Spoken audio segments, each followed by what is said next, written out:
دووهەم خاڵ بۆ قوتابیان ئەوەیە کە لە بەرچاوی بگرن هەوڵ بدات ئینسانی موسڵمان خاوەنی کەسایەتیەکی موسڵمانی مولتەزیم بێت و ڕازاوە بێت بە خوڕەوشتی بەرز و پەسەند.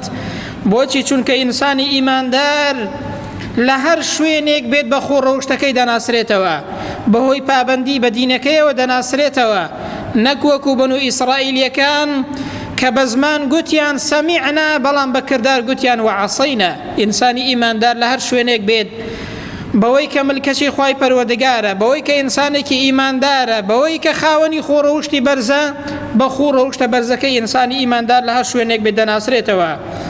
بۆیە لە ڕاستیدا موسڵمانەتی تەواو ئەوەیە کە ئینسان لە هەموو مەیدانێکدا پیاوی خوای پەروەردگار بێت، پێوە دیار بێت کە ئینسانێکی ئیمانداری ڕاستەقینەیە.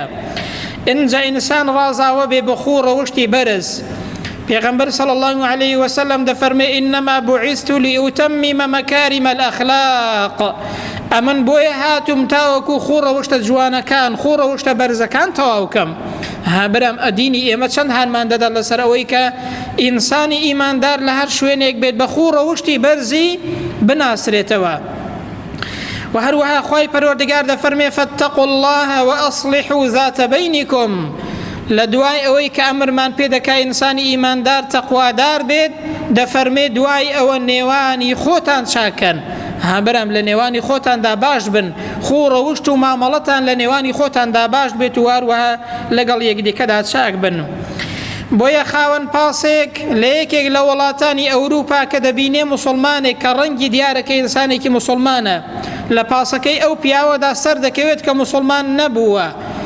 بۆیە کە تەماشای دەکا بیر دەکاتەوە دەمێکە بە تەمای ئەوەیە موسڵمانێک تاقیب کاتەوە تاخوا تا چەندە موسڵمانان پابەندی دینەکەیانن، خوڕەوشتیان بەرزە، حەرام ناخۆن.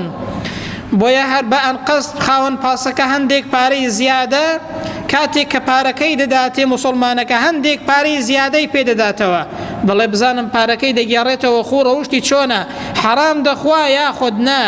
ها ئینسانی موسڵمان برام لە هەر شوێنێک بێت بە خوڕەوشتی بەرزی دەناسرێتەوە.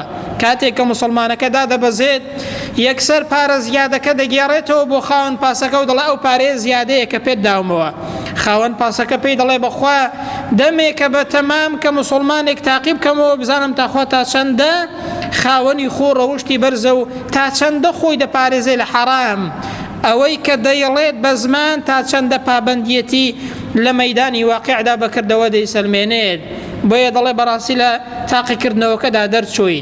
بۆیە ئینسانی ئیماندار بەڕێزان زۆر گرنگە لە هەر شوێنێک بێت خاوەن کەسایەتیەکی موسڵمانێکی مولتەزیم بێت، پابەند بێ بە دینەکەیەوە و هەروەها خاوەن خوڕەوشتێکی بەرز بێت بۆ ئەوەی ببێتە قودوە بۆ خەڵک.